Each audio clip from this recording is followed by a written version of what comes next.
Come with me on a journey from seed to cup as I share my hobby, my passion of the last dozen years, growing, roasting and of course brewing my own coffee. In this series I'll show how to nurture young plants, when and how to harvest, and I'll also explain step by step some of the home processing and roasting techniques that I've gathered along the way. Whether you're a seasoned coffee lover or just starting your addiction, I really hope you're inspired to grow some, or at least have a go at roasting some delicious coffee at home. Let's start by how to grow these magic little beans out of, well, thin air and water. Given the right conditions, Coffea arabica is a hardy, easy to grow small tree. Its native habitat is the tropical highlands, subtropical highlands, where it's fairly cool, fairly moist and a little bit shady, but it can grow quite happily in a much wider range. For commercial growers, the ideal temperature range is a daily average between 18 degrees and 28 degrees Celsius, 1500 millimeters of rainfall, and for maximum fruit production, full sun. If you don't get that much rainfall or have a long dry summer, then some extra water will be needed. On the colder side, if you have frosts, you will need to grow in pots and then move those pots around. On the warmer side, I get into the 30s here. Extra water, extra mulch, and a little bit of afternoon shade is beneficial. But look, once established, coffee is a pretty tough plant and well worth a go, even in marginal conditions. The best way to start them off is by using fresh seed from ripe cherries. Coffee seeds tend to lose their viability fairly quickly, so the coffee you can buy for roasting isn't really worth trying. You're better off roasting it. Obviously, knowing someone with a tree is handy. You can just pick a few ripe fruit, or you might find some seedlings growing underneath which you can lift. However, coffee seedlings are widely available online these days, and I often see them at markets or nurseries. And once you've got a couple established, then you can grow as many as you like. You can just push ripe cherries straight into potting mix. Keep it moist and most will grow, but there are 2 seeds in each cherry, and so you'll get pairs of plants growing quite close together. Better way is to take the skin off, separate the beans. If you want to save them for a little longer, the best way is to soak them in water for 36-48 hours. That ferments off the little bit of flesh that's stuck to the seeds. Rinse that away and then dry them out for a couple of days in the shade, and then I would store them in maybe paper bags or an envelope inside an open plastic bag. Even fresh seed can take 6 or 8 weeks to germinate, so some patience is needed. A little longer if the seeds are older or in colder conditions. Keep them sheltered for 6 or so months, or until you've got 2 or 3 pairs of true leaves, and then plant them out. Coffee trees tend to grow tall and narrow and don't really spread much, so you can plant them about 2 meters apart.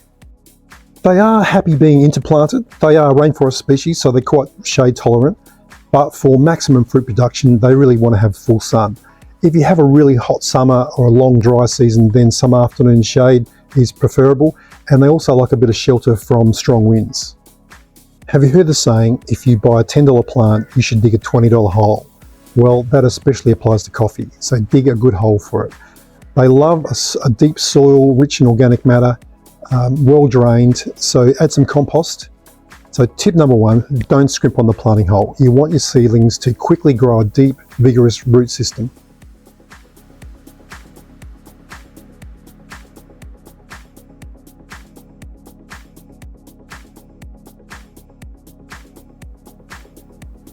Older trees and taller trees naturally tend to lose their lower leaves and branches. But if you scrimp on the planting hole, or you don't water them enough, or you don't fertilize them enough, they're going to start to lose those lower leaves and branches sooner rather than later.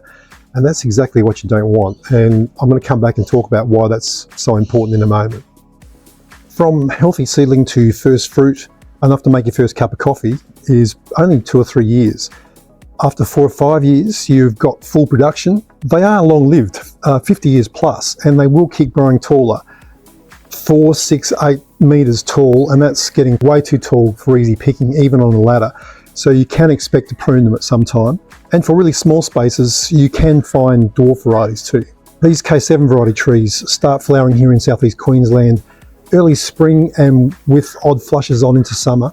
Masses of fragrant, stunning flowers cover the branches and make it a truly dazzling display. Then, soon after, the little green fruit start appearing, commonly called cherries. When the cherries ripen, they first start to turn yellow, then a pale red, and then turn a deep crimson colour when they are fully ripe. Here, this usually starts early spring, with some late fruit ripening well into summer. Each tree needs to be picked several times in the season as the fruit ripen in turn. When they are fully ripe, they soften a little bit and come away from the stem a bit easier.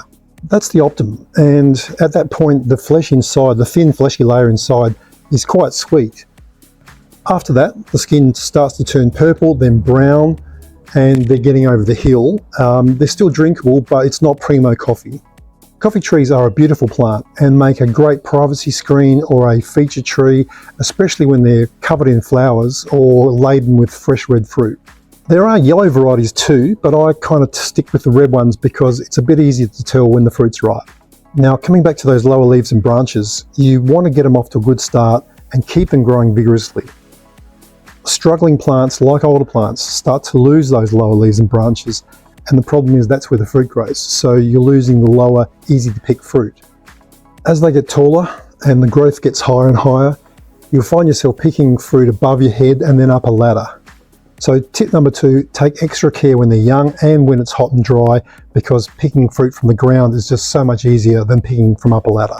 Sooner or later, you will need to prune them, and there are a couple of ways to go with this. One way is to just keep them lopped off at about head height and then trim off the new growth as it appears. Another way, and this needs to be done to every coffee tree eventually, is to lop them off hard at about knee height, called stumping. They readily reshoot, and you can just rub off the new shoots, leaving 2 or 3 strong leaders to grow, and within a couple of years they're back into full production.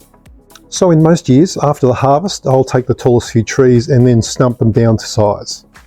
Also, prune out any bare branches and water shoots to prevent them getting too congested. A few cherries are lost to pests, but really too few to worry about, and with the K7 variety here in southeast Queensland, I've seen 0 disease. I have read that in some places coffee can become invasive, become a pest itself. I keep an eye on the surrounding bush here and I don't see anything growing, but perhaps check with local weed lists. I have had a couple blow over in strong wind, but I think they'll probably just root bound in the pots before they were planted and never really established a strong root system. To keep them growing vigorously, give them some extra compost, some complete fertiliser, plenty of water, and never let them dry out. If you let them dry out, you'll see the leaves start to droop and then the leaves start to drop, and that'll just mean that you lose out on more of that low-hanging fruit. So how many trees do you need to be self-sufficient? Well, I didn't start out to be self-sufficient. I just started out as a hobby and something fun to do. But homegrown, home-roasted coffee was so delicious and it was just so much fun doing it that it's become a cool hobby. I started with just 7 seedlings and expanded by propagating a few more from seed, and also by transplanting some that had germinated under the first 7. So here, for 2 people drinking 2 cups of coffee per day, that's 80 grams of coffee per day, about 25 to 30 plants. They'll take up 40 or 50 square metres. It's hard to be precise, but this is how my cycle works here. I have about 30 trees, but 10 have recently been stumped, so they're not producing. Of those 10, 5 were stumped last year, so they'll start producing next year. The other 5 were just stumped, so they'll be 2 years before they start fruiting again.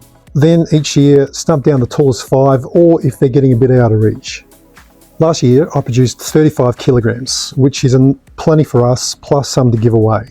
Apart from the occasional cafe, all we drink is our own free coffee. What do you pay these days for a kilo of single origin, single plot, hand-picked primo coffee? Now times that by 35. Apart from the fact that my coffee is free, it's delicious. It's medium acidity, smooth, nutty, chocolatey flavours, even occasionally a hint of licorice. Sometimes, about halfway through my first cup in the morning, I'm just in awe of nature at how something so delicious can just come out of thin air and water. Growing 35 kilograms of delicious coffee is very rewarding and very satisfying, and I really hope you're inspired by this series to have a go at growing some yourself. If not to become self-sufficient, then at least for the satisfaction and the amazing fresh flavours of growing your own. Now, if you've forgotten to take notes, don't worry, I've done it for you. They're down below. On the way, how about giving us a like? We've watched our young trees grow, and now finally the green cherries are starting to turn red. In the next episode, we're going to be picking and processing them.